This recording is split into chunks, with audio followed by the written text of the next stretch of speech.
इस अग्नि स्नान को हम क्लेश नाशन क्रिया कहते हैं। इसका मतलब है ऐसा काम जो आपके आसपास इकट्ठा हुई अशुद्धियों को हटा देता है। इसे करने का विशेष तरीका है और कुछ पीढ़ियों पहले लोग इसे बिल्कुल अच्छे से करना जानते थे।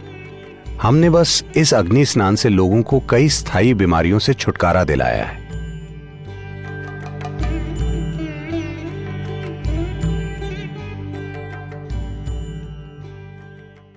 సాధారణంగా మన ఇళ్లలో జనరలీ దిష్టి is a very big thing. దిష్టి తెలుసు కదా.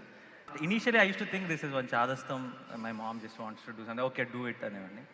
But later when I started having this some accident at the shoot or something, it kept on happening, and particularly I had this back-to-back hits and then I had this back-to-back accidents also, and then without me realizing I started believing it. Suddenly I've started reminding my mom, amma dishti వెళ్తున్నాను.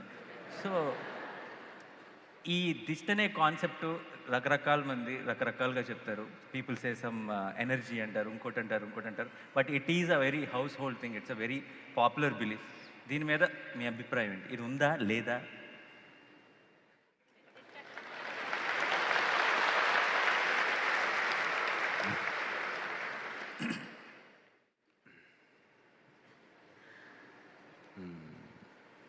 आप रोज नहाते हैं? नहीं, मैं इसलिए पूछ रहा हूं क्योंकि चेन्नई में वो 3 दिनों में एक बार नहा रहे हैं। मैं इनका हैदराबाद आप वहां नहीं पहुंचे, అక్కడ దాకా వెళ్ళాను. अभी हुसैन सागर में।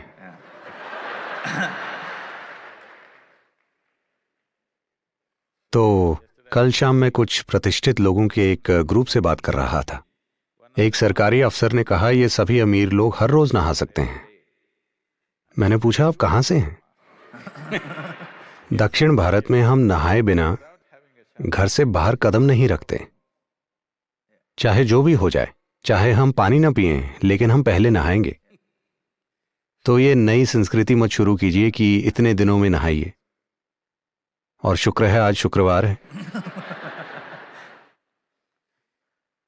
तो आप अपने शरीर को पानी से धोते हैं।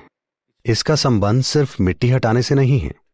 अगर आपके शरीर पर मिट्टी ना भी हो, तब भी क्या आपने देखा है कि पूरे दिन के काम के बाद अगर आप पर कई चीजों का बोझ जमा हो जाए और आप आकर नहा लें, तो ऐसा लगता है नया जीवन मिल गया। क्या ऐसा होता है? सिर्फ शरीर को साफ करने की बात नहीं है, बात साबुन की नहीं है, बस शरीर पर पानी का बहना। आप जाकर नदी में डुबकी लगाइए, वहां 10 मिनट रुकिए और बाहर आकर देखिए। ऐसा महसूस होगा जैसे आपका नया जन्म हुआ है।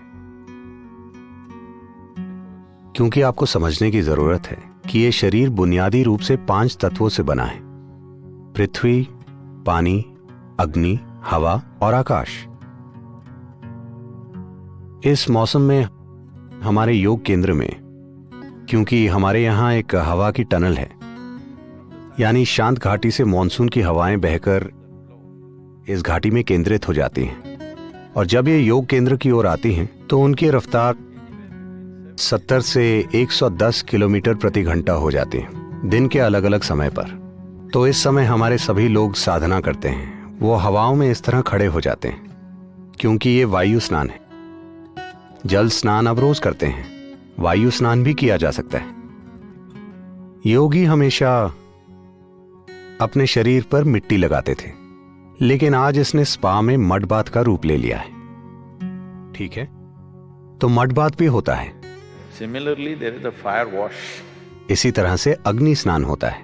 इस अग्नि स्नान को हम क्लेश नाशन क्रिया कहते हैं। इसका मतलब एक काम जो आपके आसपास इकट्ठा हुई अशुद्धियों को हटा देता है, क्योंकि आपका शरीर बस यहीं खत्म नहीं होता, ये इससे आगे मौजूद है।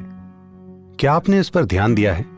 शायद महिलाएं इस बारे में पुरुषों से ज्यादा संवेदनशील हैं कि किसी को आपको छूने की जरूरत नहीं है। अगर कोई कुछ ज्यादा पास आ जाता है, ये कोई मानसिक चीज नहीं है, वो एक अलग बात है। मानसिक और भावनात्मक पहलू होते हैं, उन्हें छोड़ दीजिए। अगर कोई ज्यादा पास आ जाता है तो वहीं एक भावना पैदा होती है। आप जान जाते हैं कि आपको कुछ दूरी चाहिए। उन्होंने आपको छुआ नहीं है, बस ऐसे करने से ही कुछ परेशानी होती है ना? क्योंकि शरीर यहीं खत्म नहीं होता, ऊर्जाएं इससे थोड़ा आगे तक होती हैं। इससे कितना आगे हैं, ये इस पर निर्भर करता है कि आपकी जीवन ऊर्जा कितनी उल्लासित है। अगर आपकी जीवन ऊर्जा वाकई उल्लासित है तो आप ये पूरा हॉल उससे भर सकते हैं, वरना ये कम से कम थोड़ा आगे तक होती हैं। ज्यादातर लोगों के लिए ये शरीर से 3 से 9 इंच तक बाहर हो सकती हैं। तो जैसे जैसे आपके शरीर पर अशुद्धियां इकट्ठी हो जाती हैं, अगर आप बाहर जाएं, मोटरसाइकिल चलाने पर आप देखेंगे, मैं जब भी मोटरसाइकिल चलाता हूं तब थोड़ा जवान हो जाता हूं, क्योंकि अगर मैं 4-5 घंटे चलाकर वापस आता हूं तो लोग कहते हैं, सदगुरु आपकी दाढ़ी काली हो गई है, काला कार्बन लग जाता है। तो आप शरीर पर चीजें इकट्ठी करते हैं, आप उसे धोते हैं। इसी तरह आप ऊर्जा सिस्टम पर भी अन्य तरह की चीजें इकट्ठी कर रहे हैं। अगर आप इसे पानी से धोएं तो कुछ अशुद्धियां चली जाएंगी, अगर आप हवा से धोएं तो कुछ अन्य चीजें चली जाएंगी, लेकिन हवा हमेशा वैसे उपलब्ध नहीं होती। आप ये भी देख सकते हैं, लेकिन इन दिनों ये पंखे एक खास रफ्तार से चलते हैं, पर अगर आपके पंखे सही रफ्तार पर चलें और आप उनके नीचे बस कुछ समय बैठें, आप देखेंगे कि आपके अंदर कुछ ऊंचा उठ जाता है। क्या आपने ये देखा है? थोड़ा सा वायु स्नान। इसी तरह से एक अग्नि स्नान होता है जिसे आप दृष्टि कह रहे हैं। क्या यह हमेशा दूसरे लोगों के देखने से होता है या नहीं होता, इस पर प्रश्न उठ सकते हैं, लेकिन आपके आसपास के जीवन का आपके ऊर्जा सिस्टम पर जरूर प्रभाव पड़ता है।